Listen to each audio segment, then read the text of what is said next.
درود به شنونده‌های گرامی، راغبان ادبیات.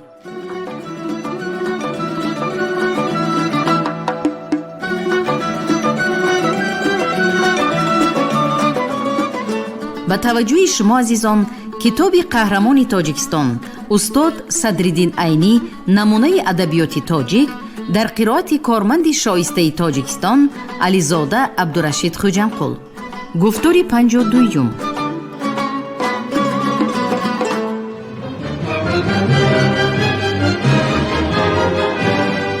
علامه عینی با رساله و مقالات زیادش در خصوص زندگی و ایجادیات شخصیت‌های علم و معرفت و سیاست و دولتداری مردم را با گذشته پرافتخار و فرزندان نیکنام ملت آشنا ساخت. آنها را با تاریخ عبرت‌آموز و پرافتخار خود پیوست. مردم با نگاه زیرکانه و خردمندانه عینی از برار و ناکامی‌های نیاگان در نبرد زندگی آگاه شدند. امام علی رحمان.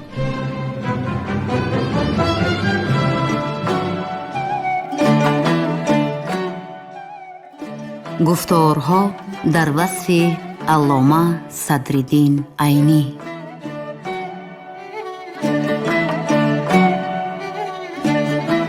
عینی تخلص فضائل معاب، کمالات انتصاب و معلم خطاب ملا صدرالدین خواجه است و مرد پاکبین، پردان و داخل زمره اهل عرفان و در اشعار جمیل درجه جلیله و در حسن گفتار رویه جزیله دارد که مقدرات افکار خود را به کمال تراوت در جلوه می آورد و از عامه ابیاتش بوی محبت می آید. افضل مخدوم پیرمستی.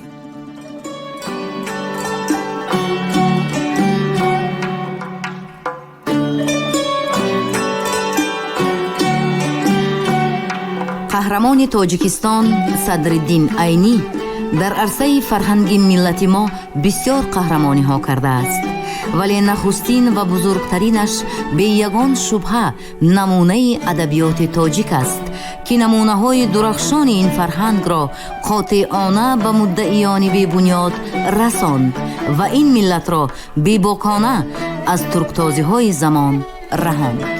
بنیاد ادبی عینی. شمس الدین مخدوم شاهین بخارایی، وفات 1311. از یک بیاضی دستنویس.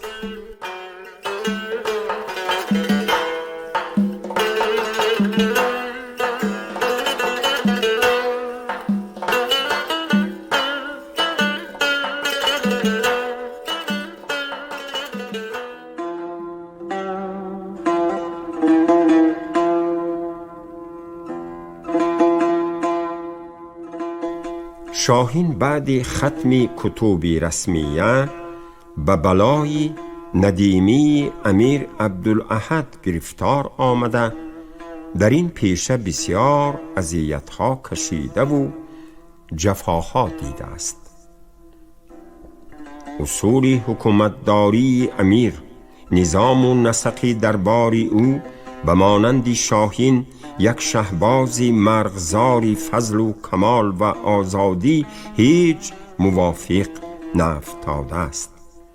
هر قدر که شاهین اظهار ملال و نفرت می کرده، آزار و ازای امیر مرو را زیاده تر می شده است. امیر نه تنها اظهار ملال و نفرت او را نپسندیده، بلکه هر دعوای کمال، اظهار صنعت علمی و ادبی که از او سر برزند نسبت به خودش یک گناهی کبیره می شمرده است. در اشعار شاهین اگر دقت کرده شود، هر کجا اشارت و صراحت به این معنی ها هست. چنانچه خوانده گذشتیم در غزل شکایت و تحسر خود، بعد از آن که اوایل ایام خود را به حسرت یاد می کند می گوید: بر دلیل دانش من گوش ننهاد آسمان، ورنه بر دعوی خود چندین روایت داشتم.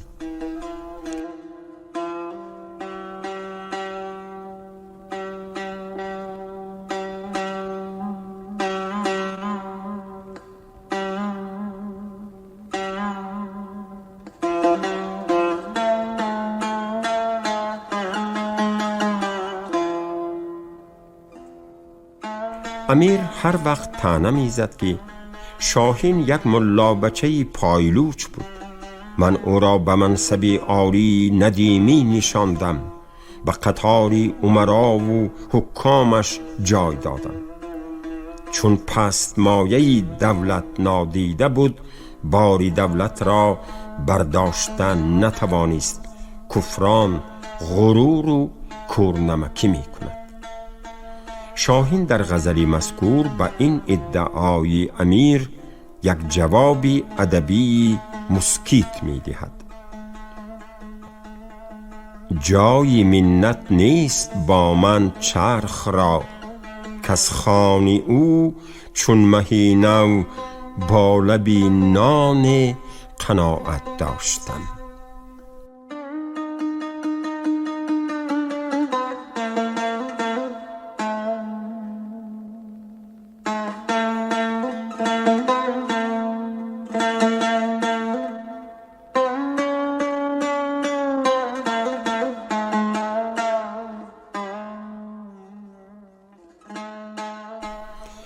شاهین پیش از آن که به دربار انتصاب یابد، از امیر خیلی امیدها به دل پرورده.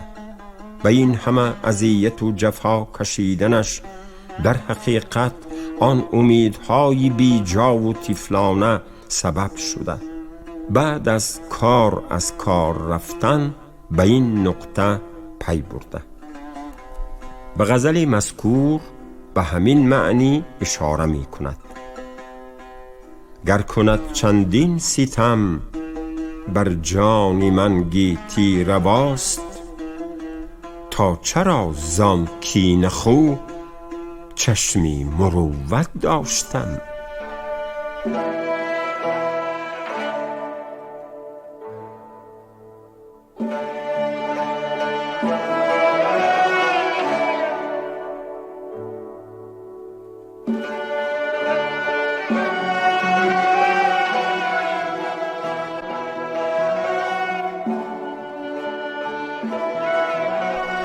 شاهین نمی خواست که از این قبیل سخنهای نیشتردارش به امیر نرسیده ماند.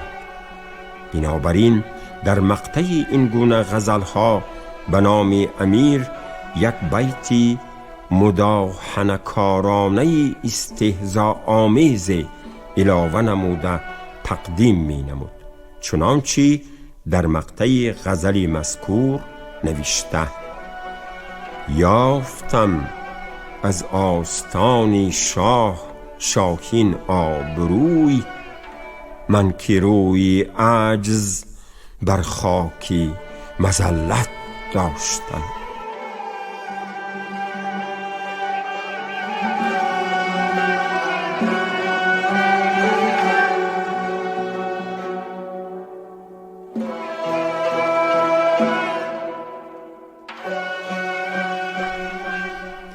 باری در یک سفری امیر اشتراک نکرده، امیر از این حرکت او سخت کاهیده حتی به نفی و حبس قرار داده.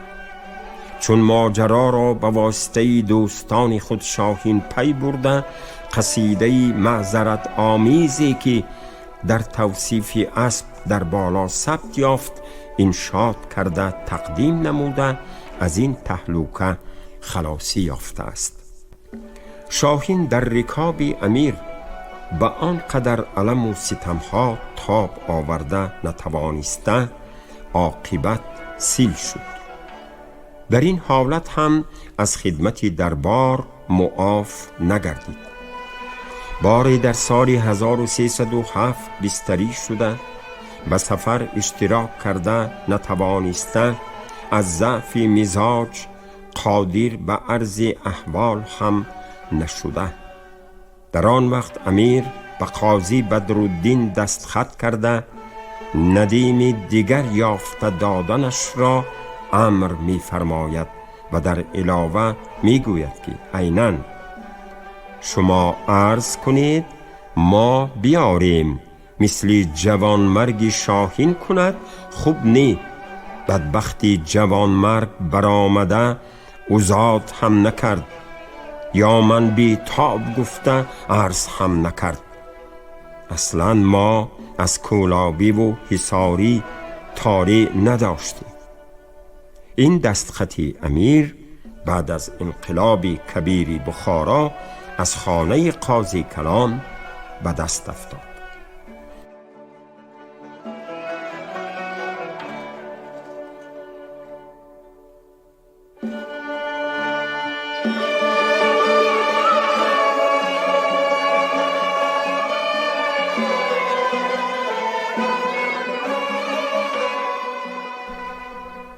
بعد از آن که شاهین از این بیماری قدری بهتر می شود باز امیر بریکاب می گیرد. عاقبت در سال 1311 هجری در شهر سبز بریکاب امیر از پای می ماند. در آن وقت امیر از شهر سبز به قرشی نقل مکان می کند و همان حالی سخت به سفر مجبور می شود و بعد از ورود قرشی از این مهنت کده ابدی رهایی می یابد، یعنی می مرد. سنش تقریباً 35-36 بود می گوید.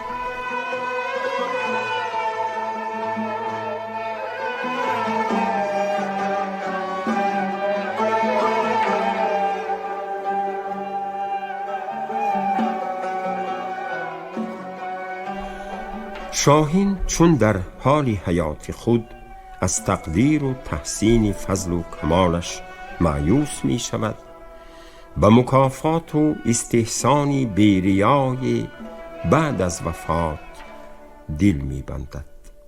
در این باره در یک مقطع غزل می نویسد. در بالا ثبت یافت: پس از وفات تو شاهین سخنوران سوزند به جای شمع تو را بر سری مزار انگشت.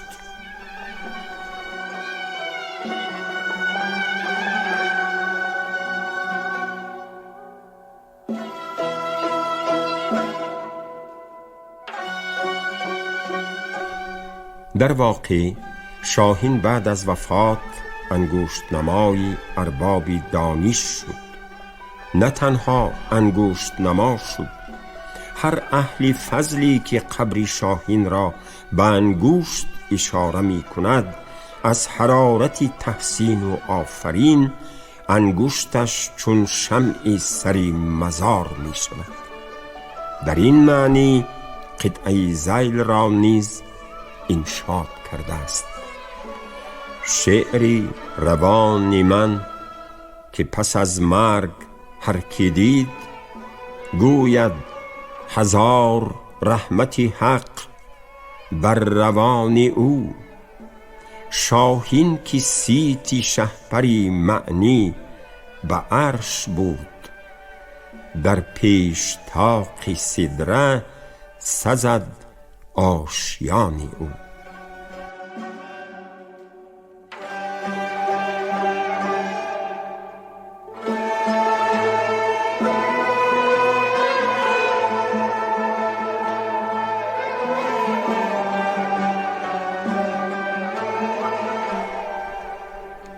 بیچاره شاهین که در تذکیره ها و تاریخ ها واقعی تربیت و رعایت کردن پادشاهان و امیران، ادبا و شعرا را دیده بود، از امیر زمانی خودش خیلی امیدواری ها داشت.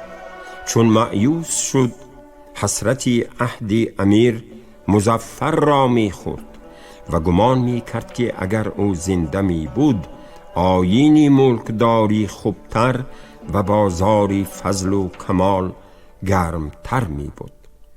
به این حسیات خود فریفته شده تحفه دوستان نام اثری خود را به نام امیر مظفری وفات یافته نوشته در یک جای مقدمه آن کتاب می گوید: دریغا که آن شاهی شاهان نماند، جهان ماند چون جسم از او جان نماند. از این بوستان رخت بربست گل، و از این شیشه بیرون تراوید موی.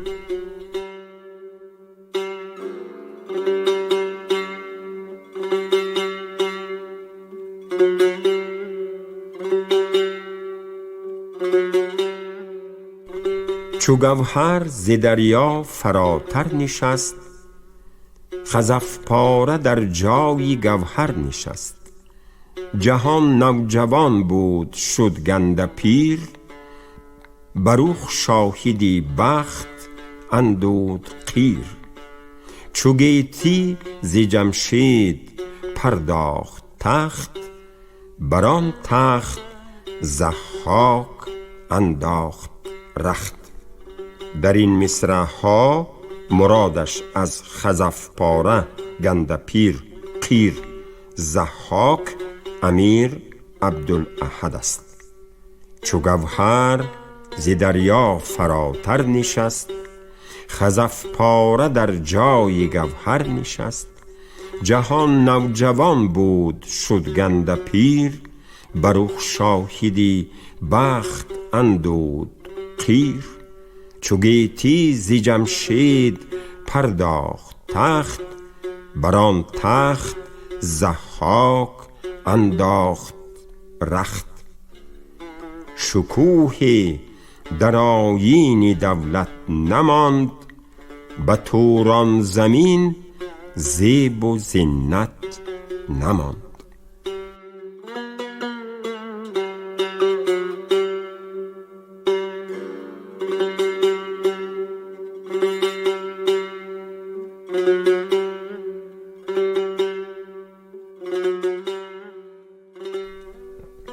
بعد از آن که چند بیت بدین معنی می نویسد، می گوید که چو حکم قضا بر سلیمان رسید، نگین حکومت به دیوان رسید.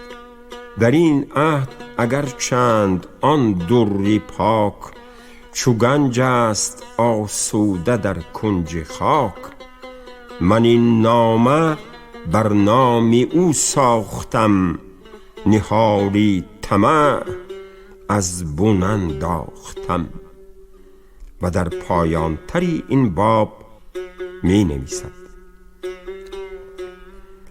از آن مرده امید کردن رواست، که در زندگی خیری مردم بخواست. هر آن مرده کان بنی کی بمرد، به از زنده کو نامی نیک نبرد.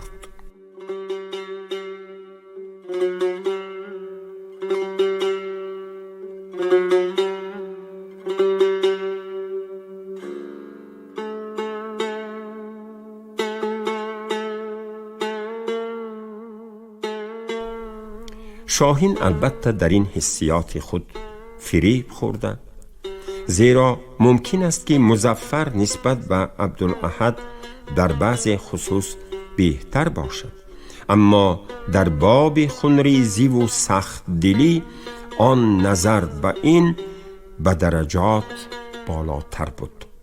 شاهین در اثر مذکور تربیت کردن امیر مظفر احمد مخدوم دانش و امثالش را به خوبی او شاهد می کند و حال آنکه آثار احمد مخدوم و میرزا عظیم سامی سرتاسر از شکایت آن عهد پر است.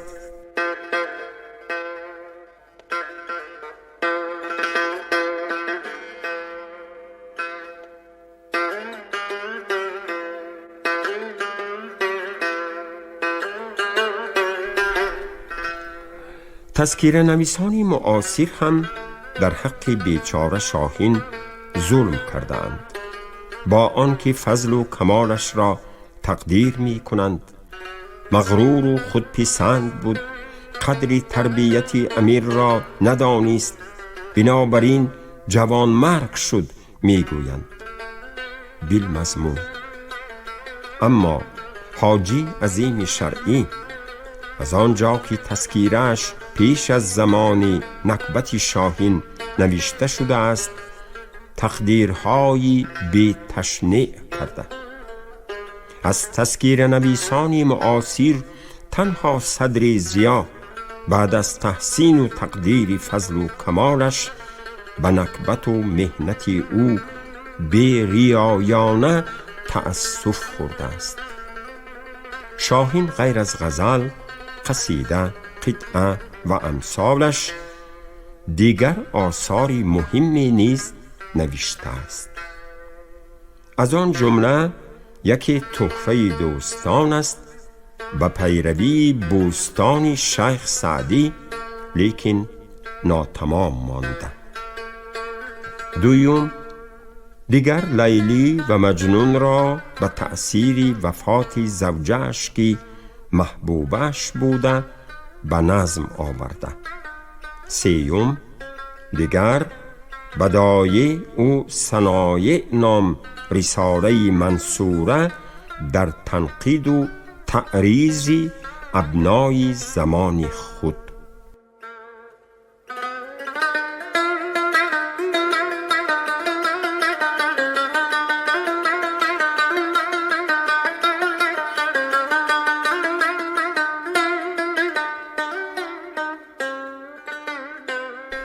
نمونه از تحفه دوستان در مقدمه نوشته: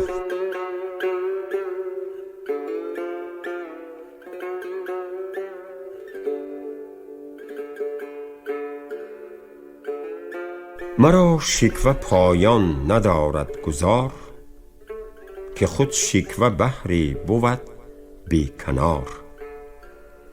کسی همچو من اور و مفلس مباد، نخستین طلا وانگه میس مباد. با کیوان اگر چند الفت مراست، چو کیوان روخی نیل نکبت مراست. زیروی زبان مهربانی کنند، ولی کینه های نهانی کنند. بر رحمت ستایند من در حضور، که در چشم دانش چو او نیست حور. ولی موریدی کینه چون دشمنم، بله دشمنی مرد نادان منم. چرا دل نهم بر سفیه چنان، که دانا همان است و نادان همان. نداند تفاوت سفیه از فقیه، کدام است پنبه کدام است پیه. اگر شیر بخشد نشاند بخون، وگر برفرازد کند واژگون. بعد از ایراد یک تمثیل دوام می کند: فغان کین حریفانی کین آزمای، به مهر اندر آرند خلق زیپای. چو فرزند از آنت همی پرورند، که چون گربه فرزند خود می خورند. از این قوم امید یاری خطاست، که از دشمن امیدواری خطاست. از این فرقه دامن کشان در گذر، چو بنشستی از خرقه افتی بدر. مرا بین و برزن به عبرت دخول، پس آیندگان راست پیشین پول. از آن رو ز گیتی شکایت زدم، زگیتی شکایت بغایت زدم، که دستور باشد به آیندگان، به ابنای گیتی ستایندگان، که این شیوه دامی بود صیدگیر، که گر شیر افتد درو گو بمیر. در این دام عاقل نافتد بخواست، چو افتد مجالی تپیدن کجاست؟ از این دامی بی دانه دوری گزین، سری خویشتن جای دانه مبین. من ادبار دیدم تو فیروز باش، ز احوال من عبرت آموز باش.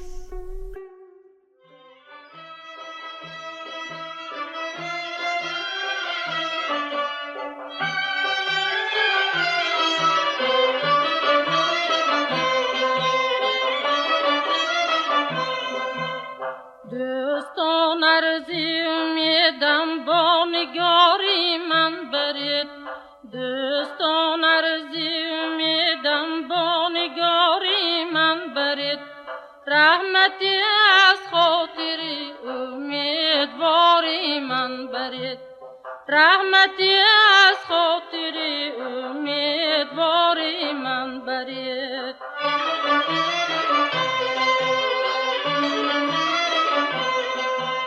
یا به من از گرد راهش سرمه‌واری آورید، یا به من از گرد راهش سرمه‌واری آورید، یا مرا در رهگذاری شهریاری من برید، یا مرا در رهگذاری شهریاری من برید.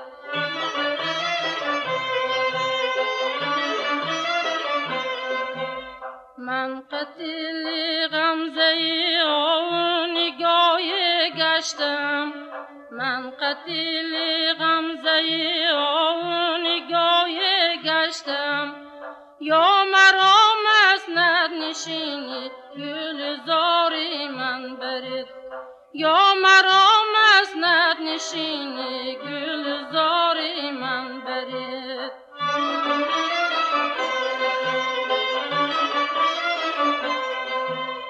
زندیارم تای هستم شهریاری من کجاست، زندیارم تای هستم شهریاری من کجاست، جام می از بحر عشرت با نگاری من برید، جام می از بحر عشرت با نگاری من برید. شنونده های ارجمند، شما گفتار 52 رو از روی کتاب استاد صدرالدین عینی نمونه ادبیات تاجیک در قرائت کارمند شایسته تاجیکستان علیزاده عبدالرشید خوجمخول شنیدید. کارگردانی گفتار شیرعلی نغزلی.